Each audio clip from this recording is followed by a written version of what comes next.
Hi, I'm Jay with Classic Kitchens, etc. And welcome to our latest kitchen remodel. Let me give you a tour. Starting off with this wall here. We had a wall that actually went across this island. It was the backside of this island, actually all the way over to here. So we had to remove that. And for that, we had to do a new beam that went across, a longer beam, posts. Actually, there was a beam this way, but we had to do new beams going across this way. Anyways, long story.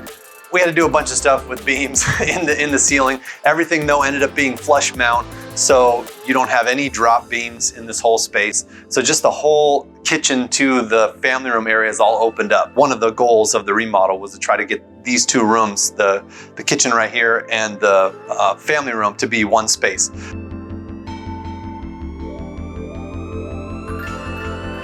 So we got it all opened up.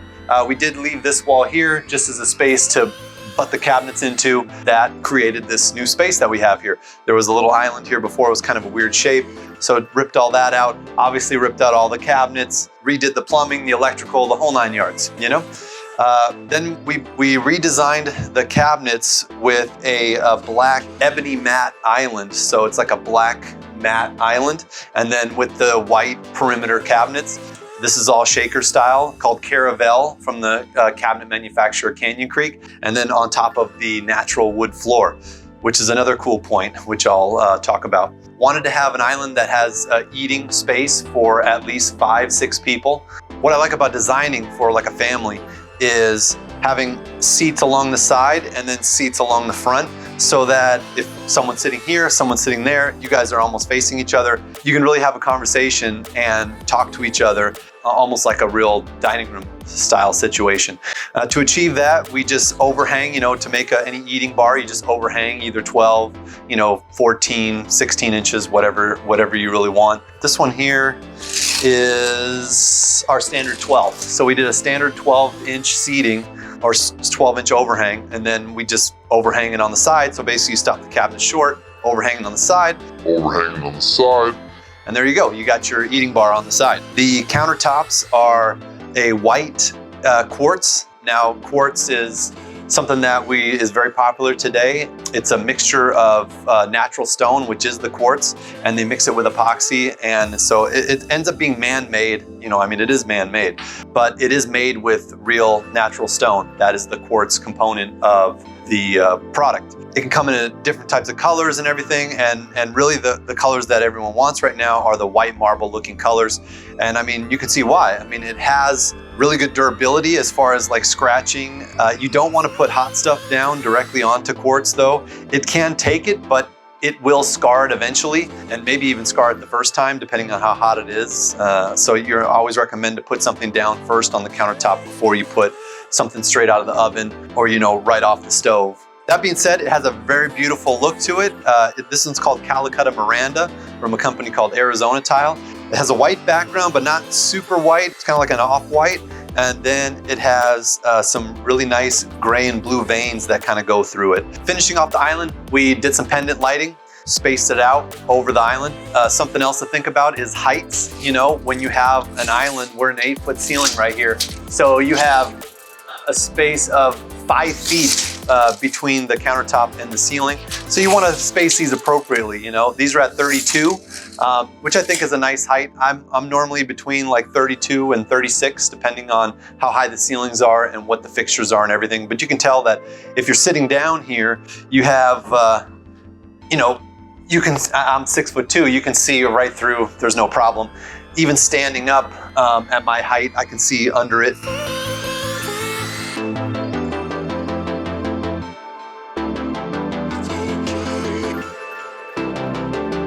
And then also to think about your pendant lights, the size of the valance. This one here is a 11-inch valance. So, a bigger valance, you're gonna wanna have less in the space. We got like I'm using my tape measure a lot today.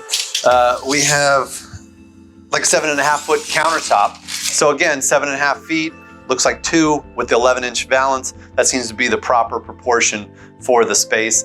Okay, so over on this side of the kitchen, we had a little extra space. We had to replace this brick on the corner because there's a beam going across there. We removed the beam and redid the brick.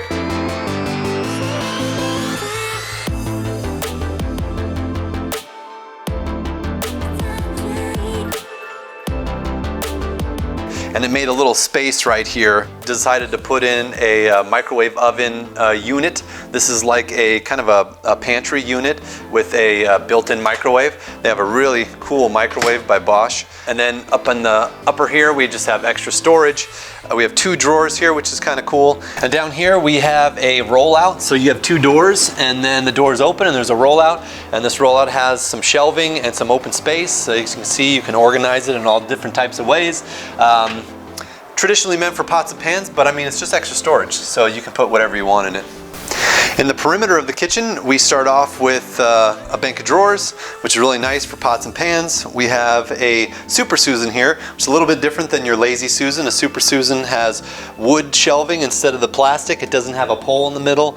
It can hold more weight.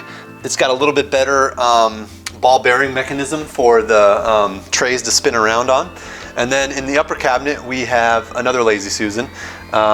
This one again, made of wood. No pole, so it's really nice. We left the window the same.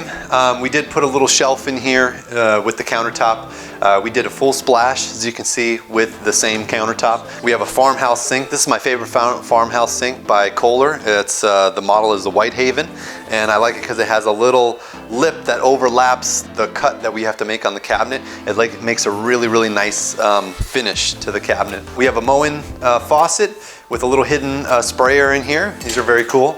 It also has dual functions, so you got your regular function and your spray function. This is in matte black. So we did a lot of matte black elements. You know, we did the matte black island. We have the matte black faucet, the push button for the disposal, which is something I really like and I would really recommend if you're doing a remodel. We have our black air gap. And I like the contrast of the black and white. I think it looks really cool.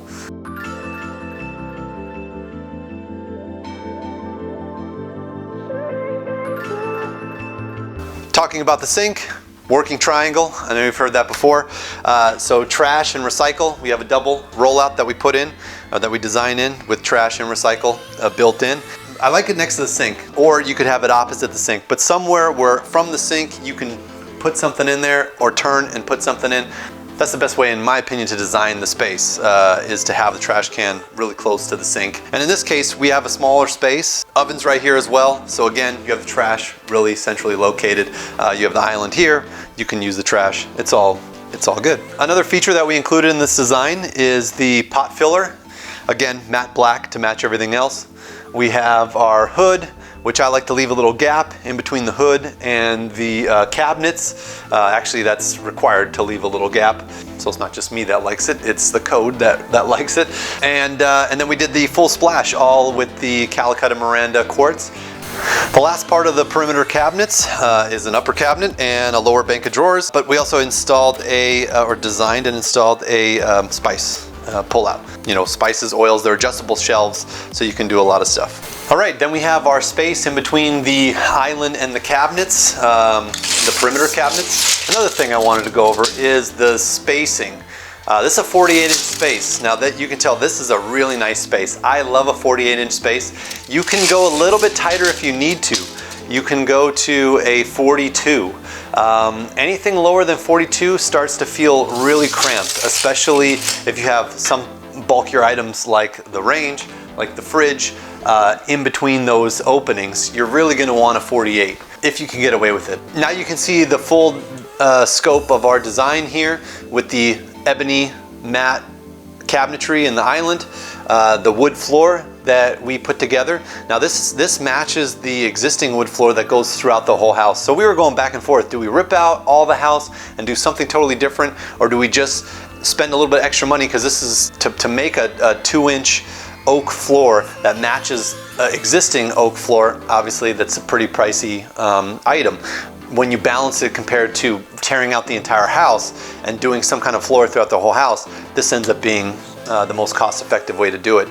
And it's a really cool look. You know, this 2-inch oak floor is obviously it's going to wear and tear over time, you know, especially in a kitchen or a bathroom space, you know, anything with water, it's going to take its toll on the floor. But, you know, it looks great and it'll hold up for a certain amount of time. Back to the design, we are looking at these ebony matte black cabinets for the island. We have the natural wood floor, and then we have the perimeter cabinets in white.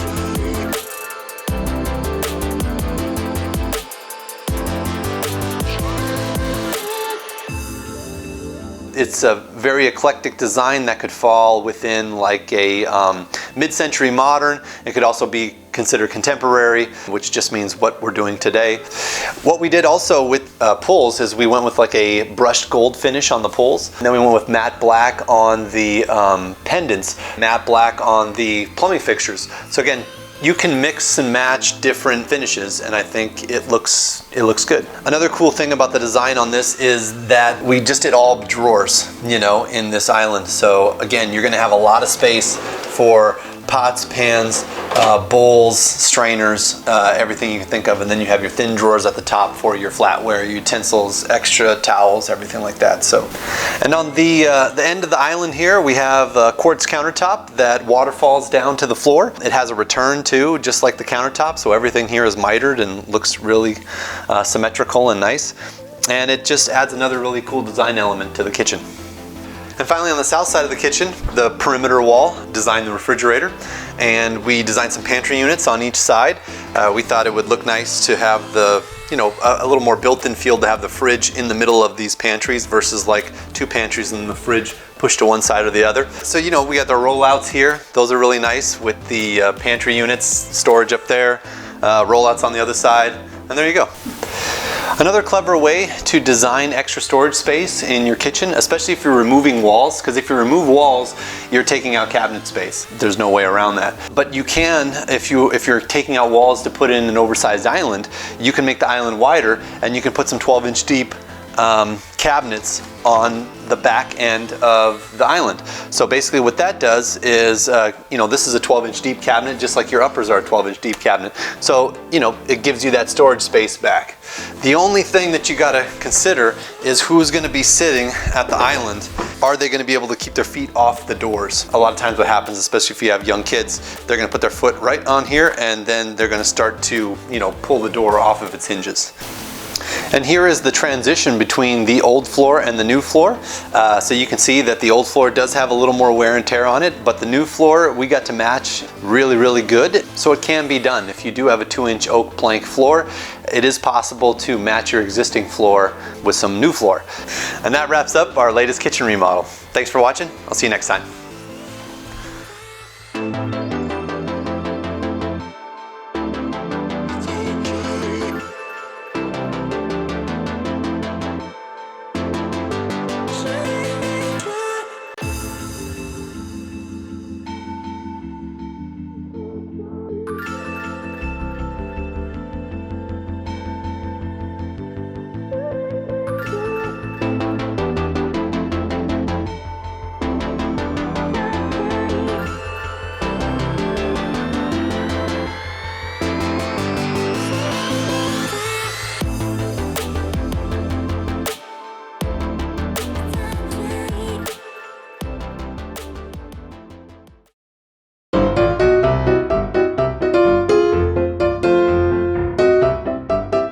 If you have family style eating,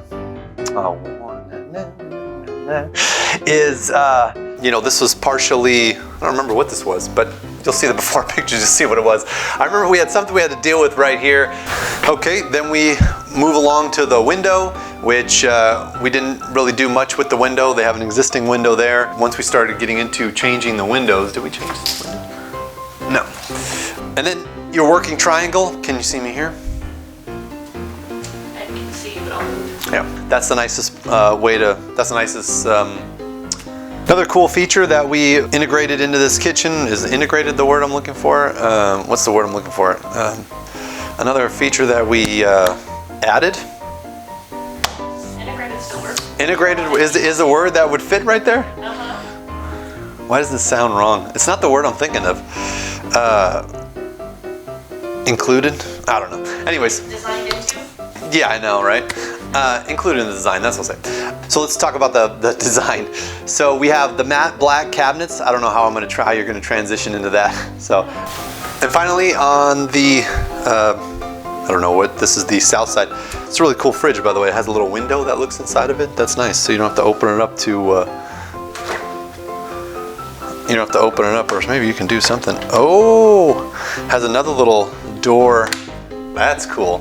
Anyways, and that wraps up our latest kitchen remodel. Okay.